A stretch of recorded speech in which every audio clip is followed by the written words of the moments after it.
बिहार में इस बार कौन? नीतीश कुमार फिर से या बीजेपी का नया चेहरा? जेडीयू ने ठोक दिया है 109 सीटों पर दावा।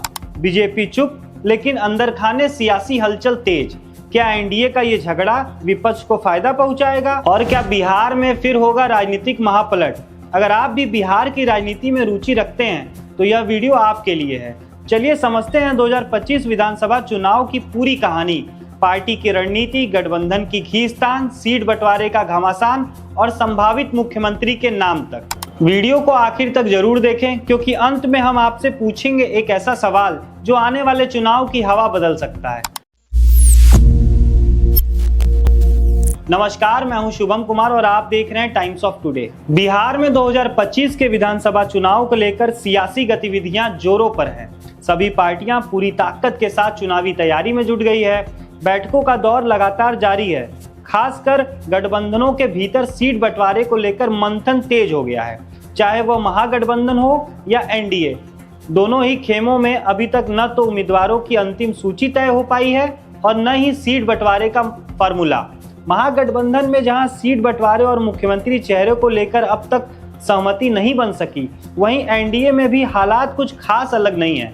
भले ही एनडीए के नेता सार्वजनिक तौर पर एकजुटता की बात कर रहे हों, लेकिन अंदर खाने में सीटों को लेकर घमासान मचा हुआ है। इसमें सबसे बड़ी चर्चा जेडीयू के उस कदम को लेकर हो रही है जिसमें उसने सीट बंटवारे को लेकर एनडीए के बाकी दलों से चर्चा किए बिना ही 109 सीटों पर अपना दावा ठोक दिया है। इनमें से 7 सीटें तो ऐसी हैं जहां इस समय बीजेपी के विधायक हैं। इस दावे ने एनडीए के भीतर हलचल मचा दी है।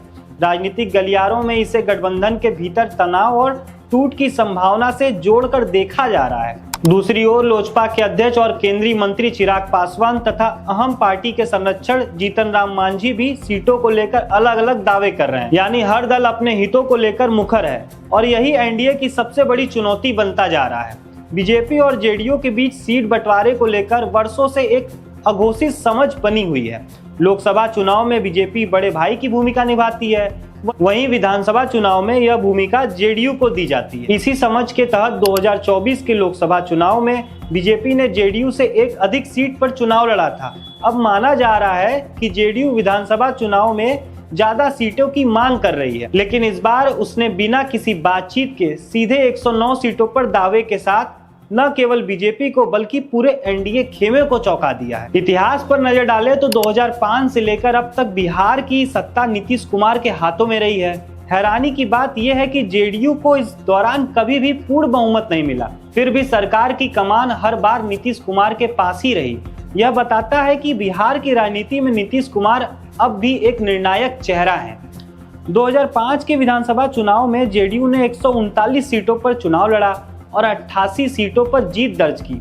वहीं बीजेपी ने 102 सीटों पर चुनाव लड़ा और 55 सीटों पर जीत दर्ज की। 2010 के चुनाव में जेडीयू ने 141 सीटों पर लड़कर 115 सीटें जीती, जबकि बीजेपी ने 102 में से 91 सीटें जीती। यह एनडीए के लिए सुनहरा दौर था और 2015 का चुनाव एक बड़ा मोड़ साबित हुआ। इस बार नीतीश कुमार ने बीजेपी का साथ छोड़कर लालू प्रसाद यादव की आरजेडी और कांग्रेस के साथ महागठबंधन बनाया। जेडीयू और आरजेडी ने 101 सीटों पर चुनाव लड़ा और कांग्रेस ने 42 पर। वहीं एनडीए में बीजेपी ने 157, लोजपा ने 42, रालोसपा ने 23 और अहम पार्टियों ने 21 सीटों पर चुनाव लड़ा।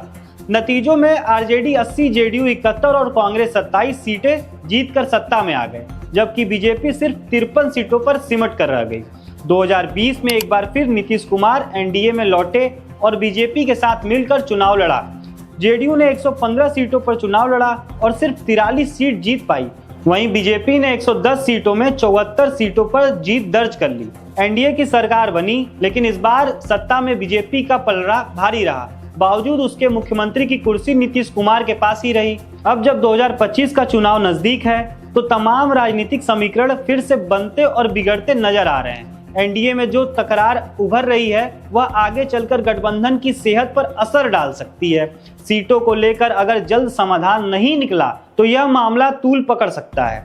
बिहार की राजनीति में गठबंधन बदलना, दलों का पाला बदलना और चुनाव से ठीक पहले समीकरणों का उलटफेर कोई नई बात नहीं है। ऐसे में जेडीयू का एक तरफा 109 सीटों पर दावा करना एक संकेत हो सकता है कि वह अपनी स्थिति मजबूत करने की कोशिश में है या फिर बीजेपी पर दबाव बनाने की रणनीति बना रही है।